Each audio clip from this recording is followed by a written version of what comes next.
शांती. आज आहे 12/9/2024ची मुरली.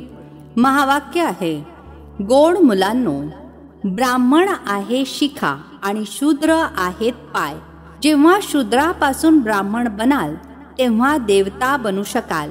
पहिला प्रश्न आहे, तुमची कोणती शुभभावना आहे ज्याला मनुष्य देखील विरोध करतात? उत्तर, तुमची शुभ भावना आहे की ही जुनी दुनिया नष्ट होऊन नवीन दुनिया स्थापन व्हावी. यासाठी तुम्ही म्हणता की ही जुनी दुनिया आता नष्ट झाली की झाली. याला देखील मनुष्य विरोध करतात.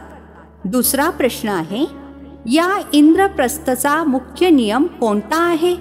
उत्तर आहे, कोणत्याही पतित शूद्राला या इंद्रप्रस्थ सभेमध्ये घेऊन येऊ शकत नाही.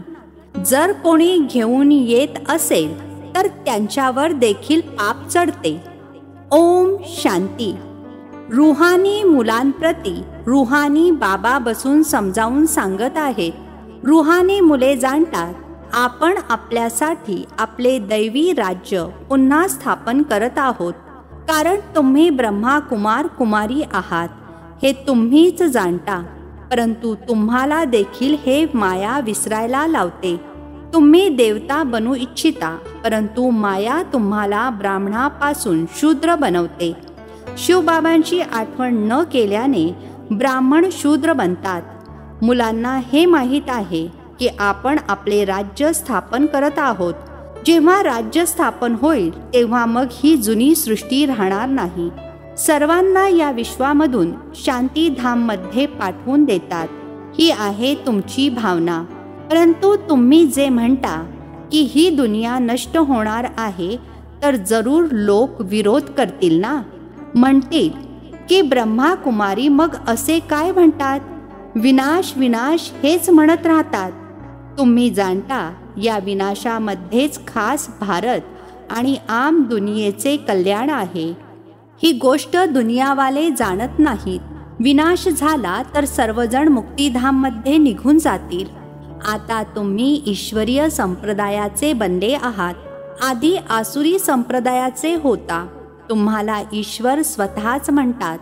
मामेकम अर्थात मज एकाची आठवण करा. हे तर बाबा जाणतात की कोणीही निरंतर आठवणीमध्ये राहू शकत नाही. निरंतर आठवण राहील तर विकर्म विनाश होतील, मग तर कर्मातीत अवस्था होईल. आता तर सर्वजण पुरुषार्थी आहेत. जे ब्राह्मण बनतील तेच देवता बनतील. ब्राह्मणांच्या नंतर आहेत देवता. बाबांनी समजावून सांगितले आहे, ब्राह्मण आहे शिखा. ज्याप्रमाणे मुले बाजोली अर्थात कोलांटी उडीचा खेळ खेळतात, पहिले येते डोके, शेंडी. ब्राह्मणांना नेहमी शेंडी असते. तुम्ही आहात ब्राह्मण. अगोदर शूद्र होता अर्थात पाय होता. आता बनले आहात ब्राह्मण, शेंडी. नंतर मग देवता बनाल. देवता म्हटले जाते मुखाला, क्षत्रिय भुजांना, वैश्य पोटाला, शूद्र पायाला. शूद्र अर्थात शूद्र बुद्धी, तुच्छ बुद्धी. तुच्छ बुद्धी त्यांना म्हटले जाते जे बाबांना जाणत नाहीत. आणखीनच बाबांची निंदा करत राहतात. म्हणूनच बाबा म्हणतात, जेव्हा जेव्हा भारतामध्ये ग्लानी होते तेव्हा मी येतो. जे भारतवासी आहेत बाबा त्यांच्याशीच बोलतात. यदा यदा हि धर्मस्य ग्लानिर्भवति भारत. बाबा येतातच भारतामध्ये, दुसऱ्या कोणत्या ठिकाणी येतही नाहीत. भारतच अविनाशी खंड आहे. बाबा देखील अविनाशी आहेत. ते कधीही जन्म मरणामध्ये येत नाहीत. बाबा अविनाशी आत्म्यांनाच बसून ऐकवतात. हे शरीर तर आहे विनाशी. आता तुम्ही शरीराचे भान सोडून स्वतःला आत्मा समजू लागले आहात. बाबांनी समजावून सांगितले होते की होळीला कोकी अर्थात गोड पोळी बनवतात, तर कोकी संपूर्ण जळून जाते. धागा जळत नाही. आत्मा कधी नष्ट होत नाही. याच्यावरच एक उदाहरण आहे. हे कोणत्याही मनुष्य मात्राला माहीतच नाही आहे की आत्मा अविनाशी आहे. ते तर म्हणतात आत्मा निर्लेप आहे. बाबा म्हणतात नाही, आत्मा चांगले किंवा वाईट कर्म करते या शरीराद्वारे. एक शरीर सोडून मग दुसरे घेते आणि कर्मभोग भोगते. तर ती हिशोब अर्थात कर्मभोग घेऊन आली ना. म्हणून आसुरी दुनियेमध्ये मनुष्य अपार दुःख भोगतात. आयुष्य देखील कमी असते, परंतु मनुष्य या दुःखांना देखील सुख समजून बसले आहेत. तुम्ही मुले किती सांगता की निर्विकारी बना, तरीही म्हणतात विषाशिवाय अर्थात विकाराशिवाय आम्ही राहू शकत नाही. कारण शूद्र संप्रदाय आहे ना, शूद्र बुद्धी आहेत. तुम्ही बनले आहात ब्राह्मण शिखा. शिखा तर सर्वात उच्च आहे, देवतांपेक्षा सुद्धा उच्च. तुम्ही यावेळी देवतांपेक्षाही उच्च आहात, कारण बाबांसोबत आहात. बाबा यावेळी तुम्हाला शिकवत आहेत. बाबा ओबिडियंट सर्वंट अर्थात आज्ञाधारक सेवक बनले आहेत ना. पिता मुलांचा ओबिडियंट सर्वंट असतो ना. मुलांना जन्म देऊन त्यांचे पालन पोषण करून शिकवून मोठे करून जेव्हा आपण वृद्ध होतात तेव्हा सारी संपत्ती मुलांना देऊन स्वतः गुरु करून दूर निघून जातात. वानप्रस्थ घेतात, मुक्तिधामला जाण्यासाठी गुरु करतात. परंतु ते मुक्तिधाममध्ये तर जाऊ शकत नाहीत.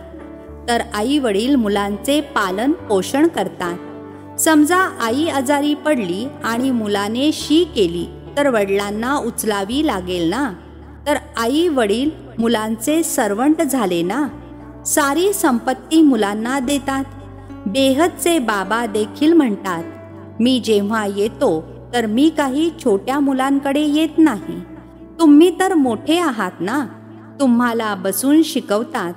तुम्ही शिवबाबांची मुले बनता तर बीके म्हणून संबोधले जाता. त्याच्यापूर्वी शूद्र कुमार कुमारी होता, वेश्यालयामध्ये होता. आता तुम्ही वेश्यालयामध्ये राहणारे नाही आहात. इथे अर्थात यज्ञामध्ये कोणीही विकारी राहू शकत नाही. आदेश नाही.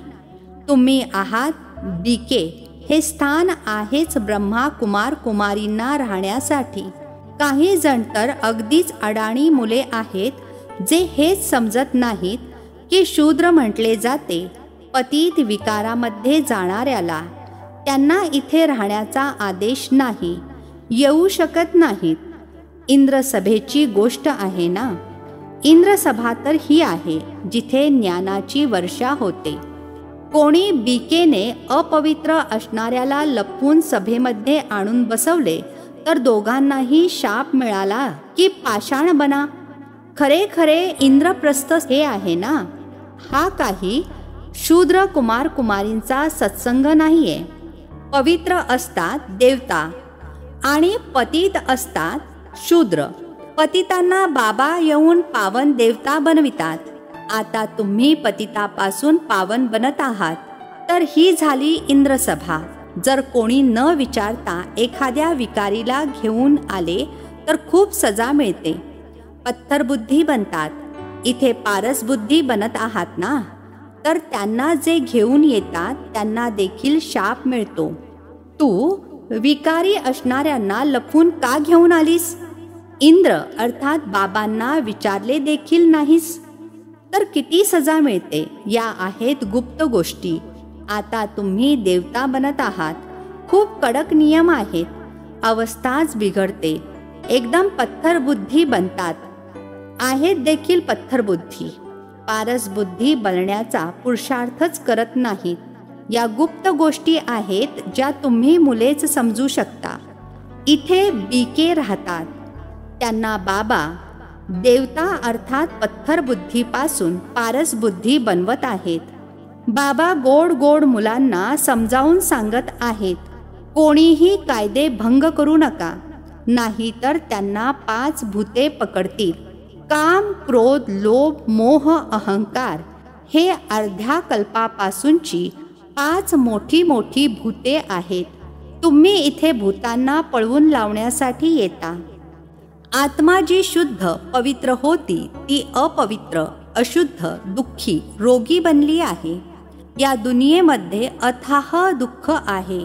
बाबा येऊन ज्ञानाची वर्षा करतात, तुम्हा मुलांद्वारेच करतात. तुमच्यासाठी स्वर्ग रचतात. तुम्हीच योगबलाद्वारे देवता बनता. बाबा स्वतः बनत नाहीत. बाबा तर आहेत सेवक. टीचर देखील स्टुडंटचे सेवक असतात. सेवा करून शिकवतात. टीचर म्हणतात, मी तुमचा मोस्ट ओबिडियंट सर्वंट आहे. कोणाला बॅरिस्टर, इंजिनियर इत्यादी बनवतात तर सर्वंट झाला ना. तसेच गुरु लोक देखील रस्ता सांगतात. सर्वंट बनून मुक्तिधाममध्ये घेऊन जाण्याची सेवा करतात. परंतु आजकालचे कोणी गुरु तर घेऊन जाऊ शकत नाहीत, कारण ते देखील पतित आहेत. एकच सद्गुरू सदा पवित्र आहेत. बाकीचे सारे गुरु लोक सुद्धा पतित आहेत. ही सारी दुनियाच पतित आहे. पावन दुनिया म्हटले जाते सतयुगाला, पतित दुनिया म्हटले जाते कलियुगाला. सतयुगालाच पूर्ण स्वर्ग म्हणता येईल. त्रेतामध्ये 2 कला कमी होतात. या गोष्टी तुम्ही मुलेच समजून घेता आणि धारण करता. दुनियेतील मनुष्य तर काहीही जाणत नाहीत. असेही नाही की संपूर्ण दुनिया स्वर्गामध्ये जाईल. जे कल्पापूर्वी होते तेच भारतवासी पुन्हा येतील आणि सतयुग त्रेतामध्ये देवता बनतील.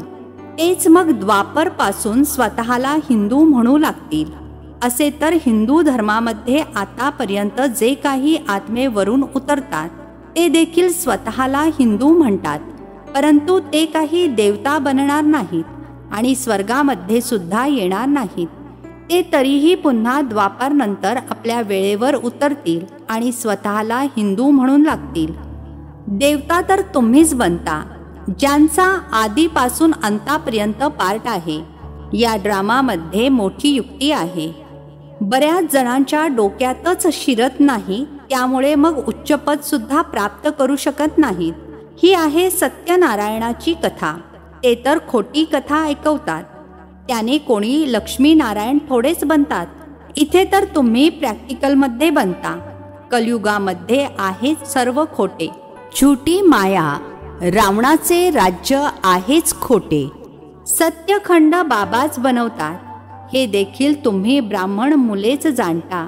ते देखील नंबरवार पुरुषार्थानुसार, कारण शिक्षण आहे. कोणी खूप कमी अभ्यास करतात तर ते फेल होतात. हे शिक्षण तर एकदाच घेऊ शकता, नंतर मग तर शिकणे मुश्किल होईल. सुरुवातीमध्ये जे शिकून शरीर सोडून गेले आहेत तर ते संस्कार घेऊन गेले आहेत. पुन्हा येऊन शिकत असतील. नाव रूप तर बदलून जाते.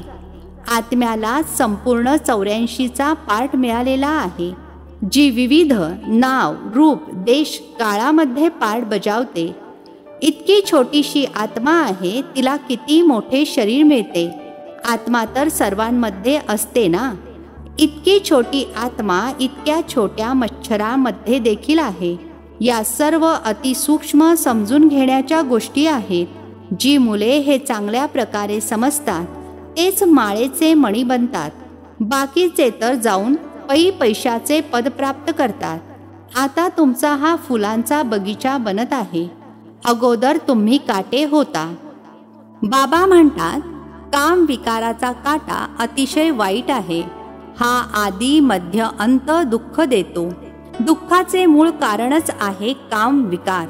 काम विकाराला जिंकल्यानेच जगत जीत बनाल. हेच बऱ्याच जणांना अडचणीचे वाटते. खूप मुश्किलीने पवित्र बनतात. जे कल्पापूर्वी बनले होते तेच बनतील. समजून येते की कोण पुरुषार्थ करून उच्च ते उच्च देवता बनणार. नरापासून नारायण, नारीपासून लक्ष्मी बनतात ना. नवीन दुनियेमध्ये पती पत्नी दोघेही पावन होते. आता पतित आहेत. पावन होते तर सतोप्रधान होते. आता तमोप्रधान बनले आहेत. इथे दोघांनाही पुरुषार्थ करायचा आहे. हे ज्ञान संन्यासी देऊ शकणार नाहीत. तो धर्मच वेगळा आहे, निवृत्ती मार्गाचा. इथे भगवान तर स्त्री पुरुष दोघांनाही शिकवतात. दोघांनाही सांगतात, आता शूद्रापासून ब्राह्मण बनून मग लक्ष्मीनारायण बनायचे आहे. सर्व तर बनणार नाहीत. लक्ष्मी नारायणाची सुद्धा डिनायस्टी असते, अर्थात घराणे असते. त्यांनी राज्य कसे घेतले हे कोणीही जाणत नाहीत. सतयुगामध्ये यांचे राज्य होते हे देखील समजतात, परंतु सतयुगाला मग लाखो वर्ष दिली आहेत, तर हा अज्ञानीपणा झाला ना. बाबा म्हणतात, हे आहेच काट्यांचे जंगल, तो आहे फुलांचा बगीचा. इथे येण्या अगोदर तुम्ही असुर होता, आता तुम्ही असुरापासून देवता बनत आहात. कोण बनवतात? बेहदचे बाबा. देवतांचे राज्य होते तेव्हा इतर कोणीही नव्हते, हे देखील तुम्हीच समजता. जे समजत नाहीत त्यांनाच पतित म्हटले जाते. ही आहे ब्रह्मा कुमार कुमारींची सभा. जर कोणी सैतानाचे काम करतात तर स्वतःला शापित करतात, पत्थर बुद्धी बनतात. ते काही सोन्याची बुद्धी नरापासून नारायण बनणारे तर नाही आहेत, हा पुरावा मिळतो. जाऊन 3rd ग्रेड दासदासी बनतील. आता देखील राजांकडे दासदासी आहेत. असे गायन देखील आहे. किनकी दबी रहेगी धूल में, किनकी राजा खाए, किनकी जलाए आग, किनकी चोर लूट जाए, सफलई होगी उनकी जो करे धणी के नाम. आगीचे गोळे देखील येतील, तर विषारी वायूचे गोळे देखील येतील. मृत्यू तर येणार आहे जरूर. अशी काही साधने तयार करत आहेत जेणेकरून कोणत्याही मनुष्याची किंवा शस्त्रास्त्रे इत्यादीची गरजच भासणार नाही. तिथे बसल्या बसल्या असे बॉम्ब सोडतील, त्यांची हवा अशी पसरेल जी ताबडतोब खलास करून टाकेल. इतक्या करोडो मनुष्यांचा विनाश होणार आहे. काही साधी गोष्ट आहे का? सतयुगामध्ये किती थोडे असतात. बाकीचे सारे निघून जातील शांतीधामला, जिथे आपण आत्मे राहतो. सुखधाम मध्ये आहे स्वर्ग, दुःखधाम मध्ये आहे नरक. हे चक्र फिरतच राहते. पतित बनल्याने दुःखधाम बनते, मग बाबा सुखधाम मध्ये घेऊन जातात. परमपिता परमात्मा आता सर्वांची सद्गती करत आहेत, तर आनंद झाला पाहिजे ना. मनुष्य घाबरतात, हे समजत नाहीत की मृत्यूनेच गती सद्गती होणार आहे. अच्छा, गोड गोड खूप खूप वर्षांनंतर भेटलेल्या मुलांप्रती मात पिता बापदादांची प्रेमपूर्वक आठवण आणि सुप्रभात. आत्मिक पित्याचा आत्मिक मुलांना नमस्ते. आम्हा आत्मिक मुलांचा आत्मिक पित्याला नमस्ते. धारणेसाठी मुख्य सारांश आहे. पहिला पॉइंट आहे, फुलांच्या बगीच्यामध्ये येण्यासाठी आतमध्ये जे काम क्रोधाचे काटे आहेत त्यांना काढायचे आहे. असे कोणतेही कर्म करायचे नाही ज्यामुळे शाप मिळेल. दुसरा पॉइंट आहे, सत्यखंडाचे मालक बनण्यासाठी सत्यनारायणाची सत्यकथा ऐकायची आहे आणि ऐकवायची आहे. या खोट्या खंडापासून दूर राहायचे आहे. आजचे वरदान आहे, लाईटच्या आधारावर ज्ञान योगाच्या शक्तींचा प्रयोग करणारे प्रयोगशाली आत्मा भव. लाईटच्या आधारावर ज्ञान योगाच्या शक्तींचा प्रयोग करणारे प्रयोगशाली आत्मा भव. स्पष्टीकरण आहे, ज्याप्रमाणे प्रकृतीची लाईट विज्ञानाचे अनेक प्रकारचे प्रयोग प्रॅक्टिकलमध्ये करून दाखवते, तसे तुम्ही अविनाशी परमात्मा लाईट, आत्मिक लाईट आणि त्याच सोबत प्रॅक्टिकल स्थितीच्या लाईटद्वारे ज्ञान योगाच्या शक्तींचा प्रयोग करा. जर स्थिती आणि स्वरूप डबल लाईट असेल तर प्रयोगामध्ये यशस्वी होणे खूप सोपे होते. जेव्हा प्रत्येकजण स्वयंप्रती प्रयोग करू लागेल तेव्हा प्रयोगशाली आत्म्यांचे पॉवरफुल संघटन बनेल. स्लोगन आहे, विघ्नांच्या अंश आणि वंशाला नाहीसे करणारेच विघ्न विनाशक आहेत. विघ्नांच्या अंश आणि वंशाला नाहीसे करणारेच विघ्न विनाशक आहेत. अच्छा, ओम शांती. नवनवीन मराठी व्हिडिओज प्राप्त करण्यासाठी सबस्क्राईब करा मराठी गॉड रिपोर्ट चॅनलला.